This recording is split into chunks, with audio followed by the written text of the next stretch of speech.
The rebuild continues and the automotive world is enjoying the drama because right now Bugatti is afraid that the value of their brand will be cheapened by Matt Armstrong fixing this car.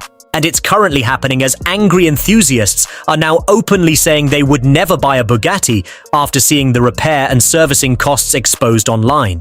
People online are shocked that Bugatti reportedly charges insane amounts for what many believe are basic maintenance procedures like oil changes, servicing, diagnostics, batteries, tires, and routine inspections. A video posted online which generated millions of views and thousands of comments of direct questions to Volkswagen Group and Mate Rimac is making headlines, and fans can't stop voicing out their rage against Mate Rimac. So the CEO of Bugatti decided to comment on my Hamilton collection theory. Instead of having a conversation, he decided to block me. But what I really like to know is, Rimac, or Mate, I should say your name is, did your father go to jail for 3 years for embezzlement? And why is Volkswagen Bugatti have you in charge when you're known for stealing your money? Maybe birds from the same feather do stick together, and that's why you guys are running these scams. But I appreciate you blocking me, and I will never ever buy a Volkswagen Chiron because I'm not paying $25,000 for an oil change. Car lovers are now asking a dangerous question. Are Bugatti owners paying for engineering or just paying for the badge? The Matt Armstrong Chiron rebuild opened the floodgates because it exposed how dependent Bugatti owners are on Bugatti themselves. Many enthusiasts now feel Bugatti has created a closed ecosystem where owners are trapped into using Bugatti-approved servicing at extreme prices. The internet is beginning to compare Bugatti ownership to a monopoly rather than luxury ownership. People are saying Bugatti doesn't just sell cars, they sell lifetime dependency. One of the most viral talking points online is the idea that ownership means nothing, because even after spending millions, customers still don't truly control their own cars. Car lovers are dragging Bugatti because they believe routine maintenance costs are intentionally inflated simply because owners are wealthy. Enthusiasts are now arguing that Bugatti punishes independent repairs because independent rebuilders threaten their business model. Matt Armstrong rebuilding the Chiron without Bugatti's blessing has become symbolic online, almost like a rebellion against manufacturer control. A lot of people online are angry because they feel Bugatti treats customers like subscribers instead of owners. The controversy becomes worse every time shared Volkswagen or Audi parts are discovered inside Bugatti models because people immediately question why replacement prices are so absurdly high. The internet is now asking, if some components come from mass production manufacturers, why are owners being charged hypercar-level pricing for everything? Some enthusiasts are saying Bugatti's service pricing feels less like luxury support and more like financial gatekeeping. This is dangerous for Bugatti because luxury brands survive on aspiration. But now, many car lovers are associating the Bugatti name with greed instead of engineering excellence. Angry fans are saying Bugatti's image is slowly changing from dream car to maintenance nightmare. The more people hear stories about 5-figure oil changes and 6-figure repairs, the more the brand starts looking disconnected from reality. Online criticism is growing because people believe Bugatti intentionally keeps repairs mysterious to stop independent garages from competing. But here is where the story gets even deeper. Because this was never just about one car, one rebuild, or one guy in a workshop. This was the moment the curtain got pulled back on an entire industry, and Bugatti had absolutely no playbook for what happened next. Think about what Matt Armstrong actually represents. He is not a manufacturer. He is not a dealer. He is not a certified Bugatti technician with a 6-figure training certification and a Molsheim-approved torque wrench. He is one man with cameras, a workshop, a loyal audience, and an absolute refusal to accept that a wrecked hypercar is anyone's property but his own. And that combination, transparency, determination, and a global platform, turned out to be one of the most powerful forces Bugatti has ever faced. Because you cannot suppress footage.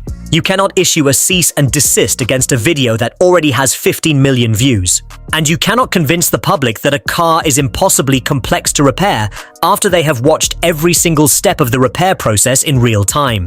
The car requires what Bugatti calls a major service every few years, and the cost of that service, done exclusively at authorized centers, runs into 6 figures.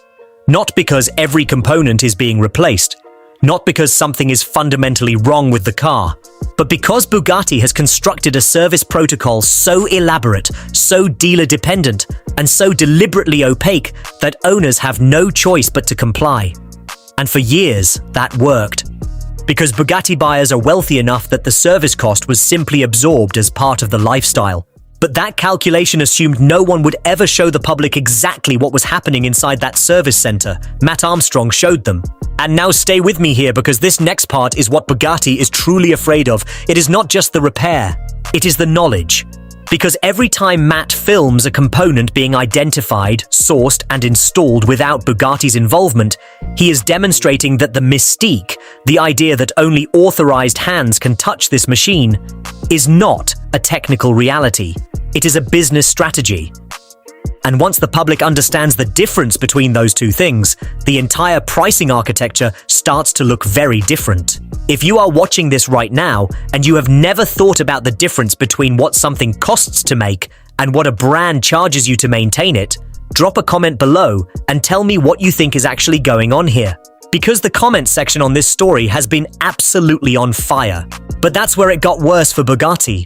Because the shared parts discovery didn't stay inside the enthusiast community. It went mainstream. Regular people who have never owned a hypercar and never will, started asking the exact same question that enthusiasts were asking. If a Bugatti Chiron shares components with a Volkswagen Golf or an Audi A3, why does the Bugatti version of that component cost 50 times more? And the answer Bugatti gave was silence. No statement, no press release, no engineering breakdown explaining the premium, just silence. And in the age of social media, silence is not neutrality. Silence is confirmation. And that is exactly how the internet treated it. This is where the Volkswagen Group angle becomes critical. Because Bugatti is not some independent artisan manufacturer operating out of a small French village purely on passion and handcraft. Bugatti is owned by Bugatti Rimac, which is a joint venture.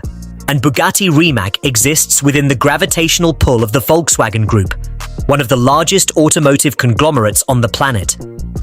And that context matters enormously when owners start finding mass production components inside their million-dollar cars. And if you think Mate Rimac hasn't noticed this, if you think the Volkswagen Group's communications teams haven't been in rooms discussing exactly this situation, then you do not understand how brand management at that level works. If you are someone who follows the right to repair movement, you already know where this story connects to something much bigger. Because what is happening with Matt Armstrong's Chiron is not unique to cars. This exact conflict between a manufacturer who wants to control every repair and a consumer or independent builder who believes ownership means the freedom to fix what you paid for. This fight is happening in laptops, in smartphones, in farm equipment, in medical devices. And the reason it keeps happening is because manufacturers have discovered that the service and repair revenue stream is often more profitable than the original sale. If you sell a car for $3 million but then capture 6 figures every few years in mandatory service fees for the next 20 years, the math becomes extraordinary. And that math only works if no one else can do the repairs. Matt Armstrong is not just a mechanic, he is a proof of concept. He is demonstrable evidence that the repairs can be done outside the authorized ecosystem. Because in one move, Koenigsegg demonstrated exactly what Bugatti refused to do. They chose transparency over control. And the automotive community rewarded them for it instantly. Comment sections exploded. People started saying they respected Koenigsegg more in that single interaction than they had in years of following the brand. And the implicit message to Bugatti was unavoidable. This is what it looks like when a manufacturer is not afraid of its own engineering.